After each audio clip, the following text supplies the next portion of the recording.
شروع اللہ کا نام لے کر جو بڑا مہربان نہایت رحم والا ہے۔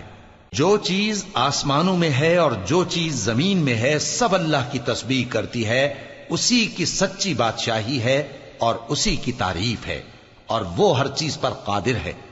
وہی تو ہے جس نے تم کو پیدا کیا، پھر کوئی تم میں کافر ہے اور کوئی مومن، اور جو کچھ تم کرتے ہو اللہ اس کو دیکھتا ہے۔ اسی نے آسمانوں اور زمین کو حکمت سے پیدا کیا، اور اسی نے تمہاری صورتیں بنائیں اور صورتیں بھی اچھی بنائیں، اور اسی کی طرف تمہیں لوٹ کر جانا ہے۔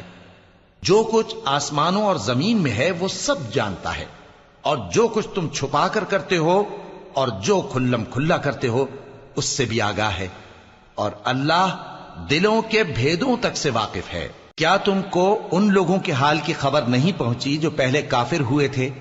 تو انہوں نے اپنی کرتوت کی سزا کا مزہ چکھ لیا، اور ابھی دکھ دینے والا عذاب اور ہونا ہے۔ یہ اس لیے کہ ان کے پاس پیغمبر کھلی نشانیاں لے کر آتے تو وہ کہتے کہ کیا ایک آدمی ہمیں ہدایت کرے گا؟ تو انہوں نے ان کو نہ مانا اور منہ پھیر لیا، اور اللہ بھی بے نیاز ہو گیا، اور اللہ بے نیاز ہے، لائق حمد و ثنا ہے۔ جو لوگ کافر ہیں ان کا اعتقاد ہے کہ وہ دوبارہ ہرگز نہیں اٹھائے جائیں گے۔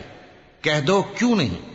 میرے پروردگار کی قسم تم ضرور اٹھائے جاؤ گے، پھر جو کام تم کرتے رہے ہو وہ تمہیں بتائے جائیں گے، اور یہ بات اللہ کو آسان ہے۔ تو اللہ پر اور اس کے رسول صلی اللہ علیہ وآلہ وسلم پر اور اس نور یعنی قرآن پر جو ہم نے نازل فرمایا ہے ایمان لاؤ، اور اللہ تمہارے سب اعمال سے خبردار ہے۔ جس دن وہ تم کو اکٹھا کرے گا یعنی حشر کے دن، وہ نقصان اٹھانے کا دن ہے، اور جو شخص اللہ پر ایمان لائے اور نیک عمل کرے وہ اس سے اس کی برائیاں دور کر دے گا، اور جنت کے باغوں میں جن کے نیچے نہریں بہ رہی ہیں داخل کرے گا۔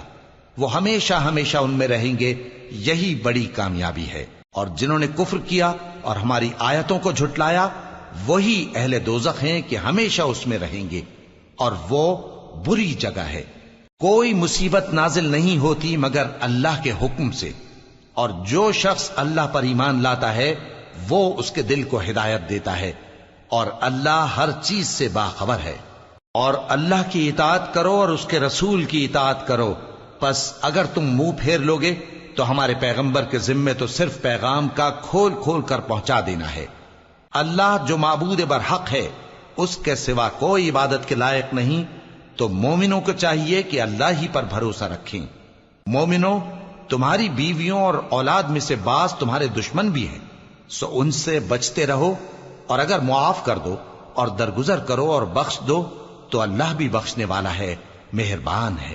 تمہارا مال اور تمہاری اولاد تو آزمائش ہے، اور اللہ کے ہاں بڑا اجر ہے، سو جہاں تک ہو سکے اللہ سے ڈرو اور اس کے احکام کو سنو، اور اس کے فرمانبردار رہو، اور اس کی راہ میں خرچ کرو، یہ تمہارے حق میں بہتر ہے۔